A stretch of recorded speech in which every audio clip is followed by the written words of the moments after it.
Welcome back, YouTube. I wanted to bring up what I kind of consider an important historical point when it comes to the United States coinage. And I wanted to get your guys' opinions on it. See if any of you have ever noticed this as well.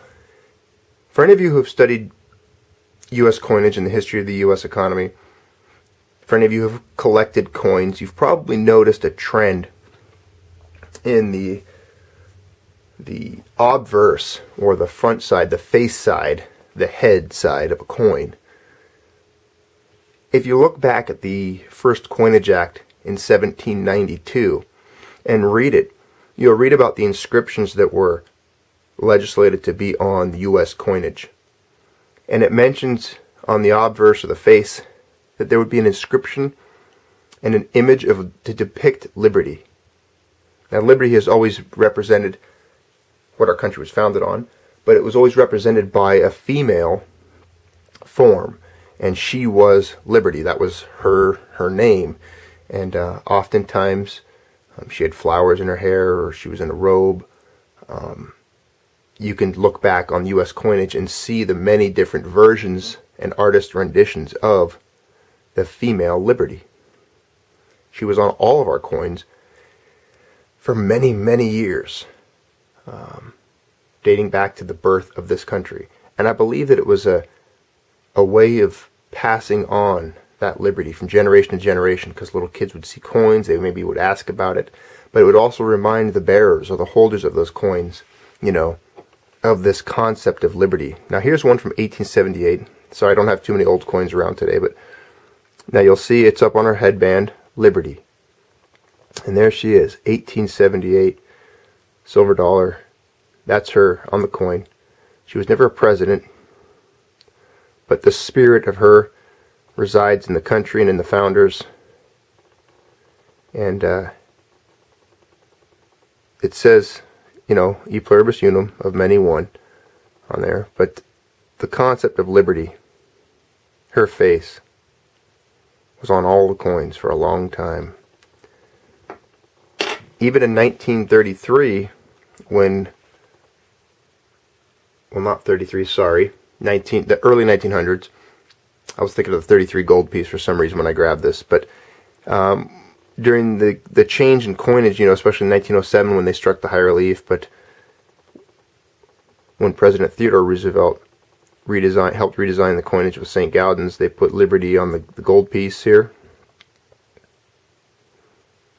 on a lot of them. Especially then there was the silver half dollar running at that same time, which had Liberty. There she is. This is an American eagle that carries the same obverse as was on the Walking Liberty half dollars, which were readily available back then. But you can look back, and all the gold pieces, you'll see Liberty. You'll see her on the 2s, the 5s, the 10s. It was. I'm not going to beat this into the ground too much. Obviously, Liberty was on all U.S. coinage. Now, the change took place in 1909. In 1909, the penny was struck with Lincoln. Before him, they say, they call it the Indian head penny, but if you look at it, it was an Indian head, but it was Liberty wearing a headdress, basically. And then in 1909, they came out with the Lincoln penny, which is the first president to be featured on a coin, to be circulated. Now, the Founding Fathers had a lot of arguments, especially if you look back at their debates in the Federalist, Anti-Federalist papers, and then even what they each wrote individually. They did not want an imperial presidency or a king, someone that would be worshipped, someone that would have all power, because they had dealt with that, having a king in England, which they had to rebel against. And to me, the transition from liberty to putting these presidents, as you can see on coins, Washington ended up on the quarter, as we all know, which that used to be, oh, come on, focus, my thumb must be making it focus, there we go, there you go. So then Washington ends up on a quarter, right? We get this guy, Roosevelt, the guy that banned and stole our gold, debased the dollar, and ushered in the welfare warfare state. They put him on the dime, celebrate him, and they even appropriately put a fasces on the back, or a bundle of sticks, because he pretty much was kind of a socialist, fascist in that way. Okay, then you got Thomas Jefferson. He was a good man, good president, but you know, still, I don't think he should be on a nickel. I just don't believe having these men on the currency. It ushers back. I mean, you look back at ancient Rome. They were putting Caesars and emperors on the coins. Alexander the Great had his image struck a coin. To me, it reflects almost a symbolism of having an emperor, or a one ruler, or a series of rulers of which the nation has to worship and bow down to, or to remember.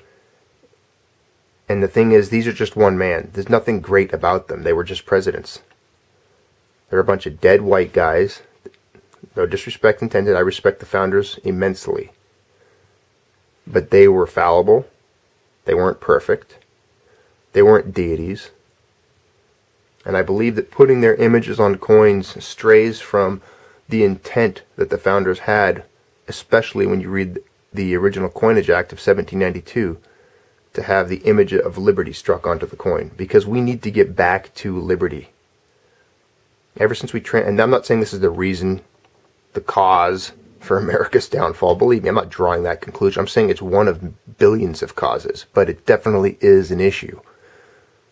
They need to remove the faces of guys from coins and restore having the image of liberty on U.S. coinage. I've never heard this issue brought up before, but I do think it's an issue. Okay? So, not only do we need to return to sound money, but we need to return to money that sends a message. That sends a message that we value liberty. We value it so much it's on our coins. The concept of liberty, individual freedom, true freedom. As the Sumerians put it, amagi, or amagi.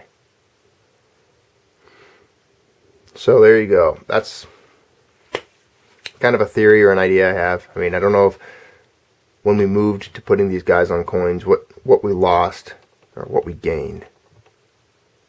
But I definitely would like to see the image of liberty striving forward into the future, carrying her torch, or olive branch of peace, with a rising sun behind her,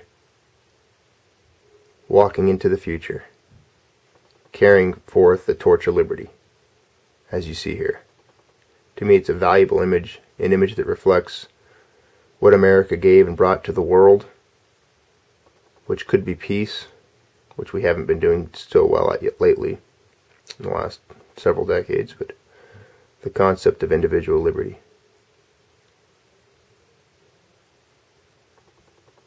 So let's get liberty back on the coins. Let me know what you think of that. And thanks for viewing. Thanks for comments. Thanks for conversation. I appreciate it. Have a good day, all of you. Take care.